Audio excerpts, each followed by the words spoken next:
Bagian ketiga dari cara mudah cepat hafal Quran dengan uji coba mulai pada surat Yasin. Alhamdulillah, kita telah melewati pertemuan bagian ke-1 dan juga bagian kedua. Mudah-mudahan Allah Subhanahu wa ta'ala bisa menggerakkan hati kita dan kemauan kita untuk mulai mencobanya. Sekarang mari kita masuk pada bagian ketiga. Assalamualaikum warahmatullahi wabarakatuh. Bapak, Ibu, saudara-saudari semuanya yang dirahmati Allah Subhanahu wa ta'ala. Jika surat Yasin tersebut sudah berhasil kita hafal dengan fasih dan sudah berhasil kita simpan ke ujung lidah kita, maka insya Allah surat-surat penting yang lain pun tentu kita akan bisa, seperti surat Al-Waqiah, Al-Mulk, Ar-Rahman, As-Sajadah, Al-Kahfi, dan lain-lainnya yang biasa dibaca oleh Rasulullah. Bahkan surat-surat yang terpanjang sekalipun, seperti surat Al-Baqarah, surat Ali Imran, dan yang lainnya, kita pasti akan bisa. Tentu dengan cara yang sama pula, yaitu dengan cara bertahap, minimal cukup 5 ayat saja dahulu. Saya ulangi, dengan cara bertahap minimal cukup 5 ayat saja dahulu dengan tekun dan sabar. Bapak, Ibu, saudara-saudari yang dirahmati Allah, setelah sukses menghafal dengan sempurna surat Yasin itu, lalu kemudian jika Anda ingin melanjutkannya ke surat-surat yang lain, maka tidak harus berurutan dari awal kitab hingga akhir kitab. Dilangkah-langkahi saja surat-suratnya, tidak mengapa. Dengan demikian, insya Allah dari surat per surat kita akan bisa secara bertahap menyimpannya ke ujung lidah kita, jika benar-benar mau dan bersungguh-sungguh. Bapak, Ibu, saudara-saudari yang dirahmati Allah, Allah Subhanahu wa ta'ala telah menegaskan akan kemudahan-kemudahan melalui kitab sucinya. Jika kita terus berusaha dengan bersungguh-sungguh, maka kita pasti akan mendapatkan kemudahan-kemudahan itu, seperti dijelaskan pada surat kedua Al-Baqarah ayat 185. Yuridullahu bikumul yusra wa la yuridu bikumul usra. Allah Subhanahu wa ta'ala akan memberikan kemudahan-kemudahan bagimu dan tidak menyulitkanmu. Kemudian pada surat ke-65 At-Talaq ayat 2, 3, dan 4. Akhir dari ayat kedua, wa may yattaqillaha yaj'al lahu makhraja. Barang siapa yang bertakwa kepada Allah, maka akan dibukakan jalan kemudahan baginya. Awal dari ayat ketiga, wa may yatawakkal 'alallahi fahuwa hasbuh. Dan barang siapa yang sungguh-sungguh berusaha, maka Allah Subhanahu wa ta'ala akan penuhi keinginannya. Lalu akhir dari ayat keempat, wa may yattaqillaha yaj'al lahu min amrihi yusra. Dan barang siapa yang sungguh-sungguh bertakwa kepada Allah, maka akan diberikan kemudahan-kemudahan di dalam urusannya. Kemudian pada surat ke-94 Al-Insyirah ayat 5, 6, 7, dan 8. Pada ayat kelima, fa inna ma'al usri yusra. Maka sungguh yang susah itu ada kemudahannya. Lalu dipertegas lagi pada ayat yang ke-6, inna ma'al usri yusra. Sesungguh-sungguhnya yang susah itu ada kemudahannya. Kemudian diteruskan pada ayat ke-7.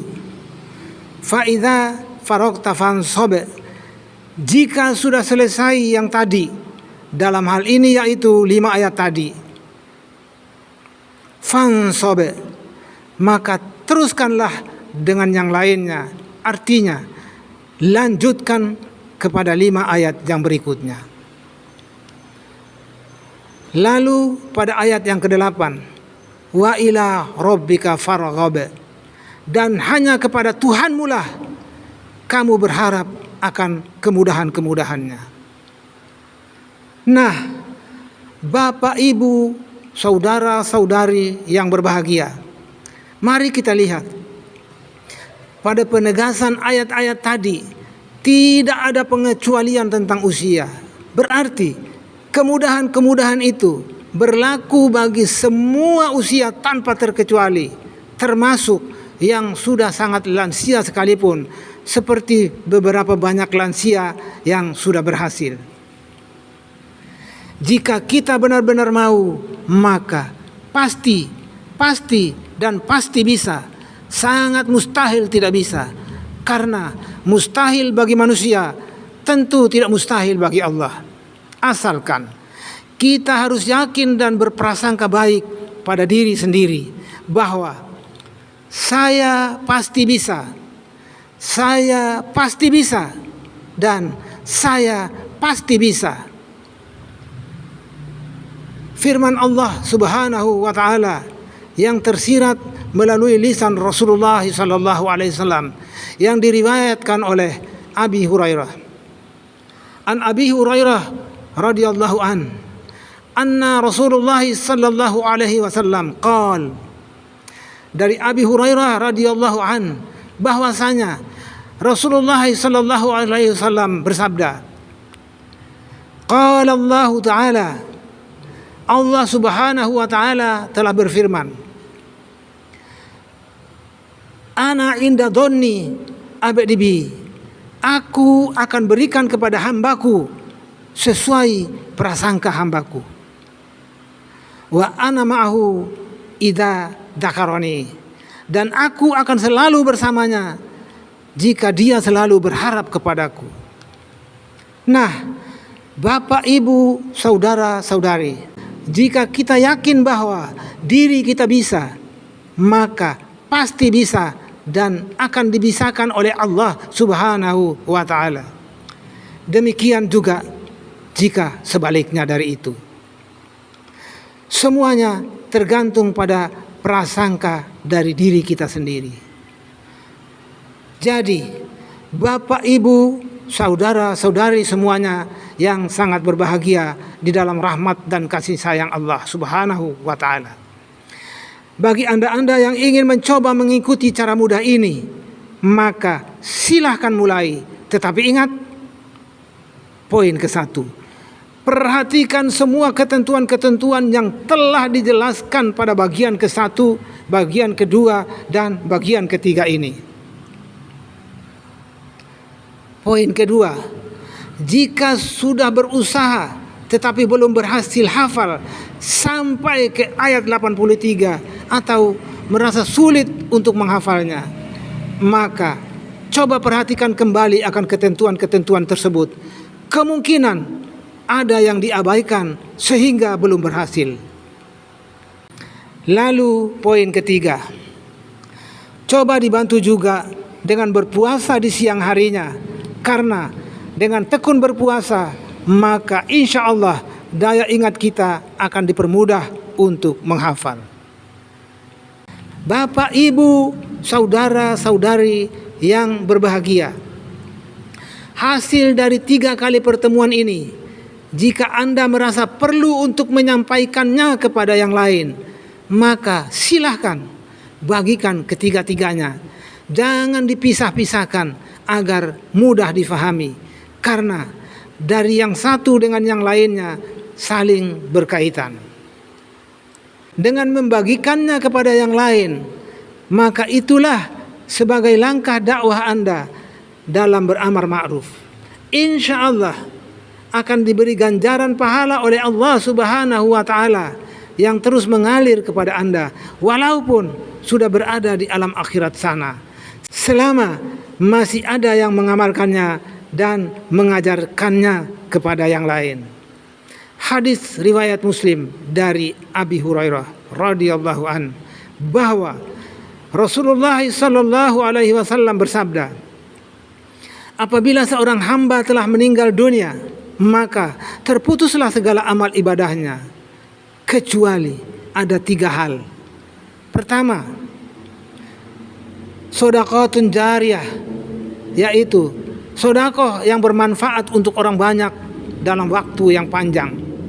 Lalu kedua, ilmu yang bermanfaat. Nah, seperti sekarang inilah Anda mempunyai kesempatan yang sangat tepat sekali untuk membagikannya kepada yang lain sebagai sedekah ilmu dan sebagai ladang pahala Anda kelak. Saya ulangi, sekarang inilah Anda mempunyai kesempatan yang sangat tepat sekali untuk membagikannya kepada yang lain sebagai sedekah ilmu dan sebagai ladang pahala Anda kelak. Kemudian kata Rasulullah yang ketiga, yaitu meninggalkan anak yang soleh yang pandai mendoakan kepada kedua orang tuanya. Demikianlah cara mudah cepat hafal ini kami susun berdasarkan pengalaman sendiri. Lalu kami mencoba menyampaikannya kepada yang lain. Mudah-mudahan bisa bermanfaat dan bisa membantu kita-kita semua dalam membaca dan menghafal kitab suci kita, Al-Quranul Karim. Amin. Kemudian yang terakhir, kami M. Natsir Pahukuma mengucapkan terima kasih sebanyak-banyaknya atas perhatian Anda semuanya. Sekaligus mohon maaf apabila ada kekurangan dan kehilafan dari penyampaian ini. Laqad khalaqnal insana fi qabad. Sesungguhnya Allah Subhanahu wa taala menciptakan manusia itu dalam keadaan serba kurang. Wabillahi taufik wal hidayah. Wassalamu alaikum warahmatullahi wabarakatuh.